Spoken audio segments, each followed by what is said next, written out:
I'm Nyesha McCauley, and you're watching AccessTV.org.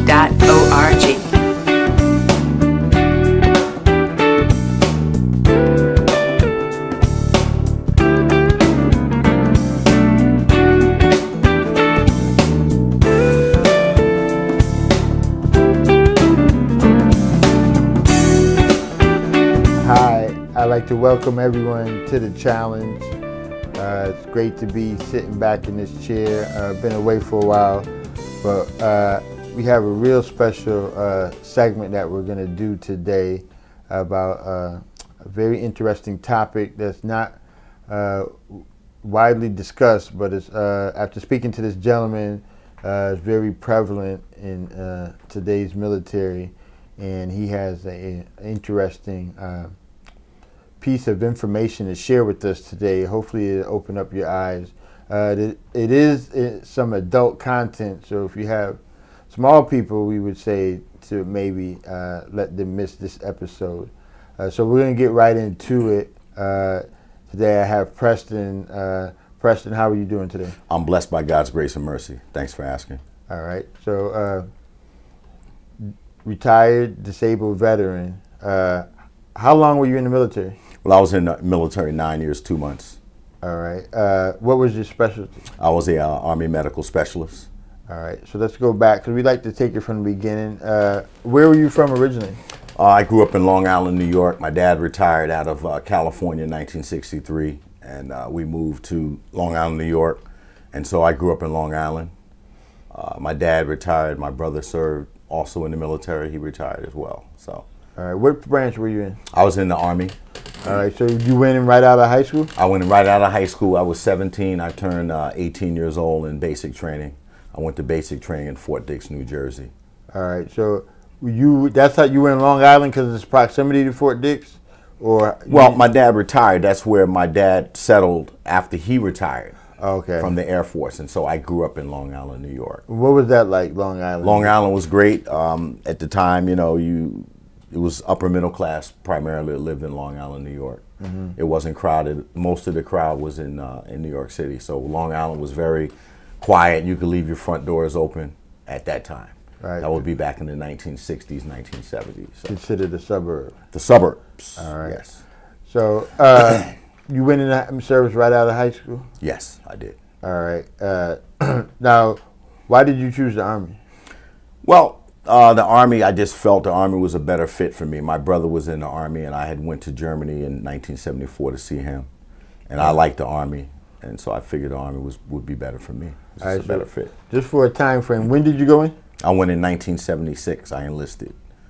In 1976? In 1976. And you liked it? You said Loved 9 years. My intent originally was to stay in and do 20 years, but I had marital issues with my first wife, and so I figured if I got out, that those issues would be resolved, and they weren't. So I wound up, divorcing her. But that's the reason why I got out after 9 years. Okay. My intent was to stay 20 years. Now you do have the disabled part, so that's we're going to talk about that. Why do you have that disabled vet status? Well, I have a titanium plate in my neck. It's C5 and C6 from an old Army injury. I got hit with a tank hatch in Germany. And also I had post-traumatic stress from being sexually assaulted in the military by Jeffrey Dahmer. All right, so the first part, what's the tank hatch? Because we have people out here that don't have the military. If you know what a tank is, medics, we rode in APCs, armored personnel carriers. So it's a metal piece of equipment on tracks that weighs approximately 26,000 pounds. And so you have a hatch that is supposed to secure down so the cargo or the men can stand up and look out as you drive. So when they applied the brakes, it wasn't secured, and it fell and hit me across the shoulder and knocked me unconscious. So over the years, your spine develops more and more bone, and it pressed on my spinal cord, and they told me if I didn't have surgery that I would have wound up being quadriplegic.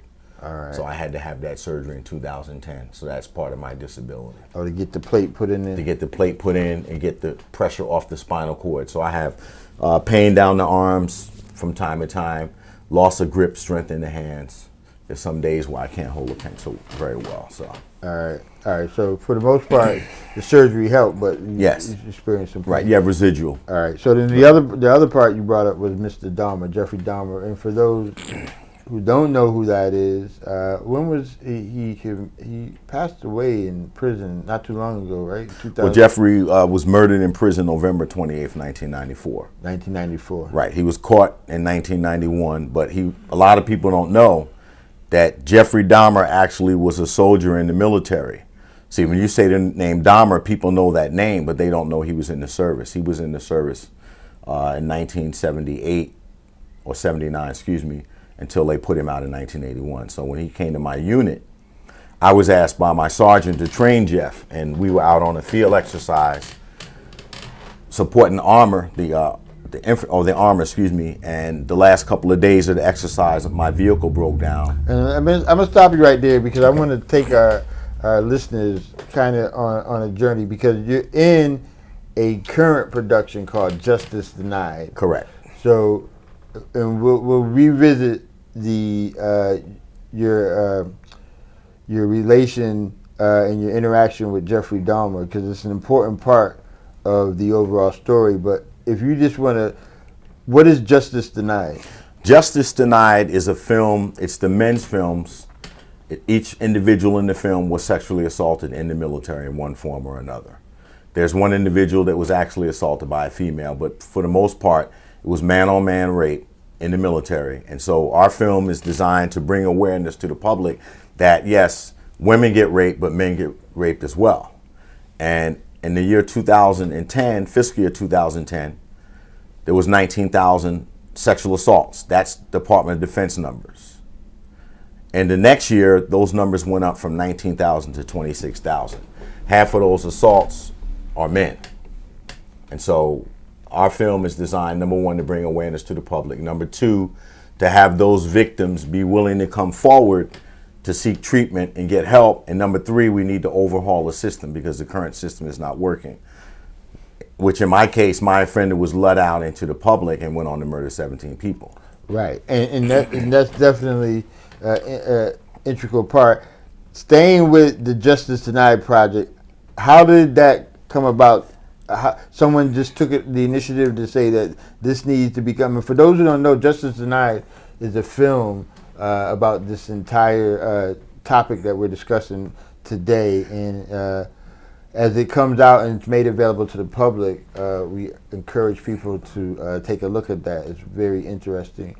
The part I wanted to ask you about, the Justice Denied part, and your involvement just in the Justice Denied, how did the people in general, you mentioned a few other males, how was everyone brought into that project? Okay, well, what happened to me is there was a link through Facebook. Jerry Lynn Matthews is a social worker in Albuquerque, New Mexico. Her husband, Michael Matthews, was also raped in the military 30-some years ago. And one day, his therapist asked him, says, hey, why don't you tell me about your rape? So he kept that from his wife for over 30 years. And at that time, they decided, the two of them, that they would get together and they would do a film. Just on his story? No, on everybody. So what they did is they sought out male victims. Mm-hmm. Anybody that may have been sexually assaulted was invited to participate. In my case, I said yes. But how did they, and let me fast forward, I understand all the way up until they sought out, how did they come in contact with you? How did you come in contact with Jerry? Jerry Lynn? Yeah. It was put out. It was sent out to anybody that may have been sexually assaulted. Oh, you in the military came across your preview. Correct. And so what happened was, I said I would do it. Other males said that they would be involved. In some cases, they went to the individual. In my particular case, I went to Albuquerque twice.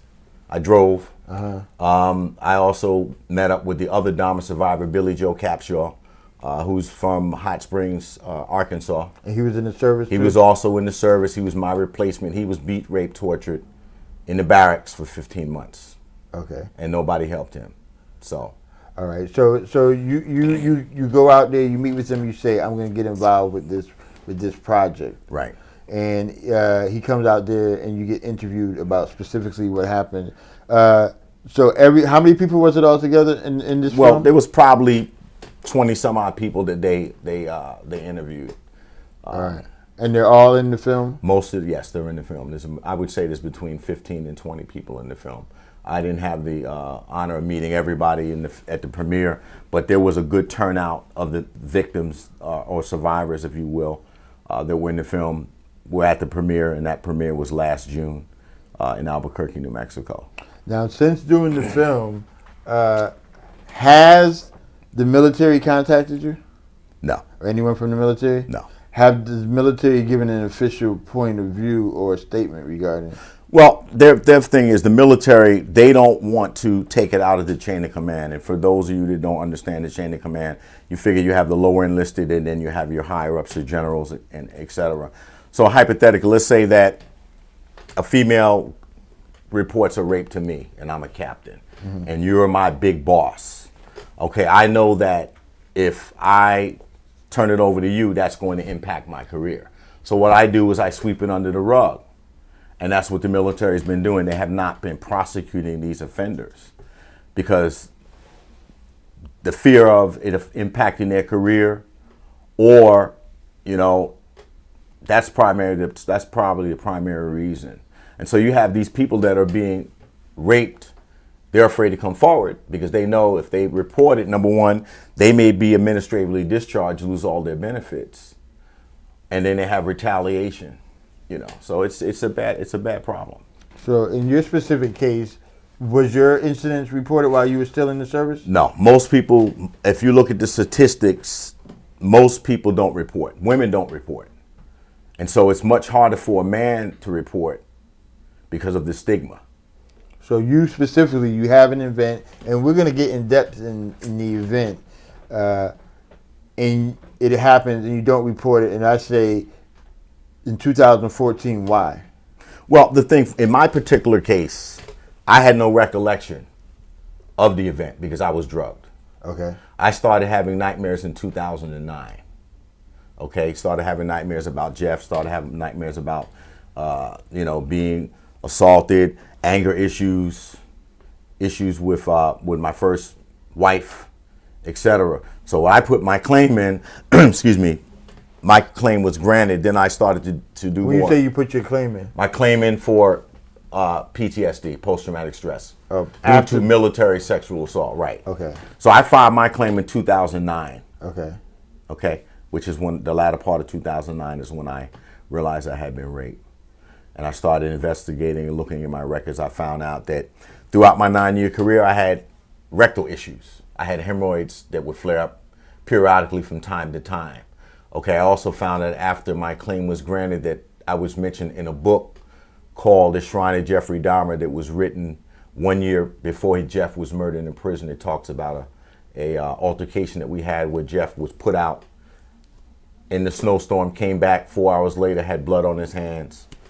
So this is all stuff that I found out about after I put my claim in to substantiate what happened to me. So did the military have any documentation as far as any incidents with Jeffrey Dahmer during his time in the military that you? Not, well, there was no issues other than myself while I was there. Once I left, Billy Capshaw was taken in immediately and, like I said, beat, raped, tortured. Soldiers that worked under me did nothing. Okay, Jeffrey Dahmer was being investigated for 3 to 5 murders. In the military? In the military by criminal investigation division, CID, and Billy Capshaw was still allowed to remain in that room with him. And this is in the United States? This is in the United States Army. So we're talking 1980, February of 1980, okay, where Billy was beat, raped, tortured, and nothing was done. Okay, so my thing is the military had to know. They had to know. It's just that they didn't care. You know, we could talk about other cases if you wanted to get into that. No, I mean, we're almost out of time for this segment, and I really appreciate your candor about this topic. I know it's difficult to go back so far into something so traumatic. We're going to continue on in the second half with the specific accounts of what happened and how life is today. And let me just say that you were discharged honorably from the service? Yes. All right. Yes, I was. And when did you get out? I got out May 22nd of 1986. My last duty station was Fort Bliss, Texas, which is in El Paso. Right. I was a medical instructor. All right. So, Preston, thank you so much for coming in. Really appreciate the conversation. Again, there is a part 2 to this discussion. We look forward to everyone taking a look at that. We're going to get into an in-depth conversation of everything that happened during Preston's time in the service. Thank you.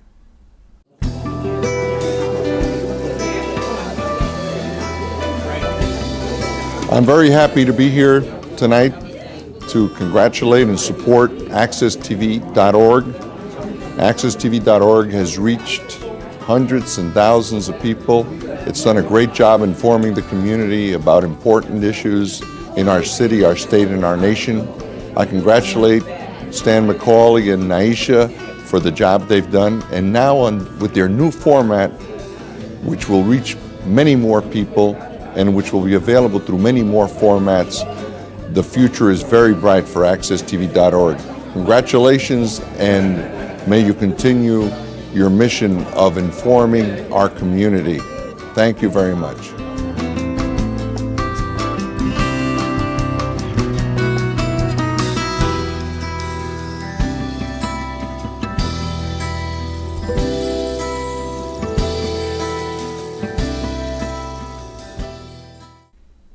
I'd like to welcome everybody back to the challenge. We're here with Preston, a retired military, and he has graciously allowed us to get into a discussion about a very personal and traumatic experience with someone in our society that is notorious, and he had the unfortunate experience of interacting with this gentleman.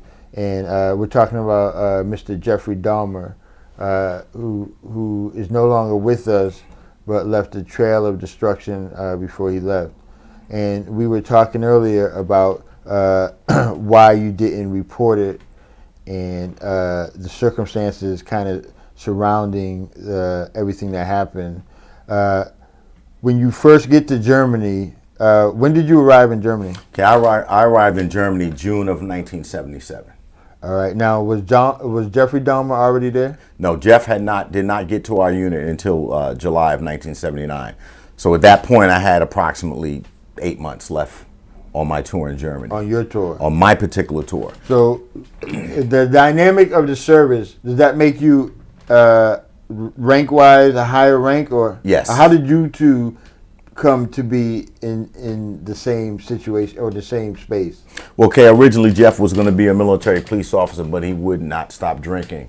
So they kicked him out of MP school, and he chose to be a medic. So he got to my unit in July of 1979. And my platoon sergeant, Sergeant First Class Chris, asked me in October, he says, I want you to train the new guy. Show him how to, set up a, field hospital. Show them how to put an APC on a train. Show them how to support their armor when they go out on field exercise. When you come back, I'm going to send you up to be sergeant. So we're out in Belgium. We're riding around, and it was approximately 2 weeks, 2.5 weeks. Now, and I want to. So when you meet this person, your thoughts are what? Just a regular person? Well, my thoughts are Jeff. Jeff was racist. That was obvious. Jeff. You got that right away. But right away, Jeff would sit in the barracks. He would talk about niggers, spics, Jews. My dad told me about this, that, and the other. He'd get drunk. He was a big drinker. Okay. And so nobody knew at that point he had already killed his first victim. His first victim was murdered. Stephen Hicks was murdered in 1978, cut up, buried under his grandmother's house. Okay. Jeff's dad says, I'm tired of you. You need to get your act together, join the military. And so he comes to the military. He talks about nigger spics, etc., but nobody really knew that he was a serial killer or he had actually killed. To separate from Jeffrey Dahmer, how prevalent was that type of language during that time in the show? Well, I mean, the military always had race issues at some point. They had reined it in somewhat because we had what we call race relations was part of orientation when you went overseas. And so it wasn't tolerated, like it was prior to my time being in. You know, I can only go by what my brother told me. So, I mean, obviously you're going to have good and bad in everything. Right. You know, but for the most part, the services, diversity is a good thing. And a big part of Jeffrey Dahmer's crime was to render someone unconscious. So as far as your training, how much of your military training would give someone the knowledge as a medic to be able to knock somebody out? Well, Jeff basically used the medical training he had to fine-tune his skills. In other words, he used ketamine, he used Ativan, but when he got out, he was able to mix sleeping pills or sleeping concoctions that would render you unconscious as soon as you drank it. And then he simply could murder you, cut your head off, dissect you, whatever he wanted to do, which is what his MO was. Right. The only reason I believe Jeff did not kill me was because we were out on a field exercise and he was new in the unit. He did not know how to read a map. He did not know how to operate a track. You know, and we were so far away from our home base. We're out in Belgium. And that's, I believe, the only reason why Jeffrey did not murder me. But people that I know that follow me said that he would always say, you know, after I left, I wish I had killed that nigga when I had the chance. So other people in the unit. Right. So your personal interaction was what? Friendly, unfriendly? No, it wasn't. I didn't. Strictly professional? It was professional. I didn't care for Jeff because Jeff was a racist. Most of the medics in the unit didn't care for Jeff because Jeff was a loner. He stayed to himself. He would stay in the barracks. He would drink. That's all he really cared about doing was getting drunk. You know, that was obvious from the onset that Jeffrey had a alcohol problem. Right. So and you get a military, part of your military file, wasn't it the DD-214? Yes. Has post-traumatic stress specifically associated to the time when you were there with Jeffrey Dahmer. Well, your 214 only talks about where you were assigned, what your rank were. So no, that's not going to be on any soldier's 214. No, I'm talking about your PTSD. My PTSD, my file does not specifically say I was assaulted by Dahmer. You have to look at it. If they're not admitting that men are raping women, they're certainly not going to admit that a serial killer raped. But they still gave you the PTSD. They gave me, I have a PTSD diagnosis, yes. And it's due to military sexual trauma. But they never admitted that Jeffrey was my assailant. The same thing with Joe Capshaw. On his 214, it says that he was tortured, but they never put Dahmer's name there. Why do you think that? Well, accountability. The military, I felt, did not want to be held accountable. You know, and that's the purpose of the film. That's partly, I can say that my story is not better than anybody else's, but when I say the name Jeffrey Dahmer, people know that. Right. So the civilian population needs to know that the military simply covered that up and discharged this gentleman into the public, and he went on to murder 17 people. Right. Now, in your recollection, there was the gap. So the incidents in real time weren't known to you. You don't. No. Why do you think that is? Well, because if you look at it, a woman can be raped, a child can be molested, and your mind will protect you. Right. Will block it out, and that's what happened. But what comes with that is a lot of anger, you know, a lot of distrust of people, hypervigilance, isolating. Those are all things I went through. I believe the assault had an effect on my career afterwards. Had an effect on my first marriage. So that's just part of it, and that's why we're trying to get this out so these victims can come forward, seek treatment, right?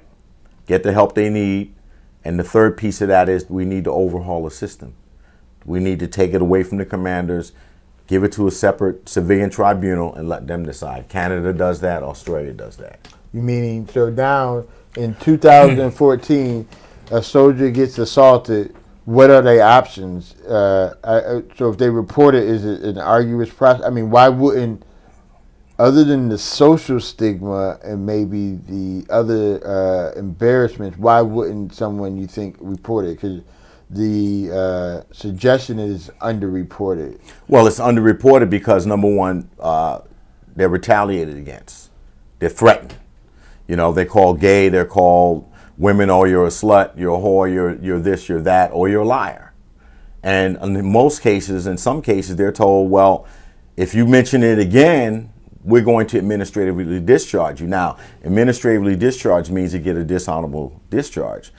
If that happens, those soldiers, number one, they get a dishonorable discharge, so that impacts their civilian sector of employment, and number two, they can't seek or they're not entitled to any benefits.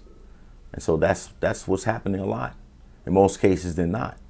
Just the fear of being re-traumatized, re-victimized is a better way to put it. Yeah, but I guess what about the evidence? That would be part of the entire reporting, wouldn't it? Interviewing and investigating, or you don't think that the military is concerned enough with this to put forth the proper effort? I don't think the effort's being put forth. I really don't think it's being put forth. You know, if you have a low enlisted female or a low enlisted male, an E1, 18-year-old kid, I'll give you an example, that goes in, and they're sexually assaulted by a group of men, and they report it. If that commander chooses not to take it any further, it doesn't go any further. Right. And that's what's happening. That's what's happening. They're just sweeping it under the rug. You know, I want to mention while I'm on camera, one of the cases I'm very interested in is Lavina Johnson. Lavina Johnson, 19-year-old black female, was murdered in Iraq, 2005, shot in the head, set on fire, acid poured on her genitals, and they told her family that she committed suicide. That case, you can look up Lavina Johnson, Google it, watch the story. It's a travesty. So that's what drives me. That's the fire I have in me to get this law changed, to speak for those victims that can't speak for themselves. So she's no longer with us. And what was the official claim? A suicide? They tried to pass it on to her family that she committed suicide. So you have a little 20-year-old female that talked to her family the day before she was murdered, and the next day she turns up dead in a contractor's tent. Gunshot to the head, like I stated, acid poured on her genitals, set on fire, and they passed it off as a suicide. I had the pleasure of talking to her dad, Dr. Johnson. He's down in Mississippi. He's been fighting since 2005 to get justice for his daughter, and we will get justice. We will get justice. So that's still an ongoing? That's ongoing. That's one of many cases of suspicious deaths of women. Because I want to be on film saying that I totally support the women. You know, totally support the women. All right, that have been raped and killed. So someone that's listening to this story and listening to your experience in the military, and you're right, the name Jeffrey Dahmer is very well known, and they say they don't believe it.